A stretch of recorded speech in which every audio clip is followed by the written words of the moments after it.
Hello, everyone. Today we're going to talk about supply and demand. So before we even go into any intricate patterns or what to look for, let's talk about the concept of supply and demand. Let's talk about how the market trades. A lot of people want to overcomplicate the market, and you need to have this and this algorithm, and that's simply not true. The market is very simple. In my mind and in my eyes, the market is very simple. Supply and demand, all market is buyers and sellers. So there's more supply than demand here. There's more sellers than buyers, market goes down. There's more buyers than sellers here, hence demand, market goes up. Now, that is the very template, the basics, the fabric of this, of what we're going to talk about in the future, of what to look for, what price action to look for, what patterns to look for, basically. So to begin with, to lay down those rules of what we're going to look for is I want to talk about footprints. See, when buyers and sellers step in, they leave what? They leave footprints. Is this a footprint? Not likely. Is this a footprint? Not likely.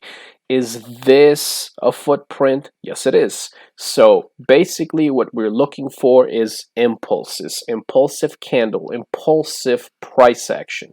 This is an impulsive move down. When price comes back to test the sellers, it comes back down. It sells off. It's an impulsive move. There's a lot of sellers here. Same thing with the buyers. This is an impulsive move. This, another one right here, impulsive move. When price retracts into that, it creates another impulsive move, rallies the market higher. What's this? This is noise. This is nothing. So we would have to zoom in here as like so, because this is a different trading environment, so to speak, and find the impulses, the relative impulses here. But even within this is nothing, this is nothing, this is nothing. So I want you to hunt for the impulses. That's the very basics of supply and demand. We're looking for buyers, we're looking for sellers, and where are they? Where are the impulses? Where are the footprints?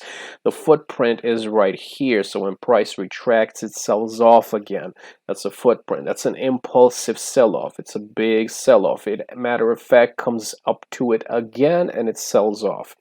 Whereas if you do not have an impulsive, is just a regular price action, like for an example here, you see it sells off, and then the next day it does what? It breaks that and keeps going higher. Yet many people will see this as resistance, that mindset of support resistance. No, this is not resistance. This is nothing. So the supply was here, right? This is the impulse.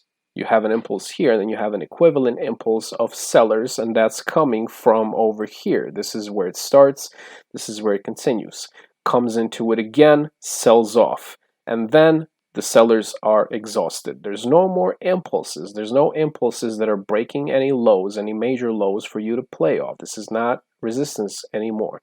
So to wrap up, that is those are the fundamentals of the market, the fundamentals of what I would like you to look for and what I would like you to keep in mind as we go forward into how to spot these supply and demand zones. Market, very simple. Buyers, sellers. Buyers are here, sellers are here. And the third condition is an equal amount of both, which is what? It's consolidation, chop. Right here, there's an equal amount of buyers and sellers, and price consolidates. So there's only ever two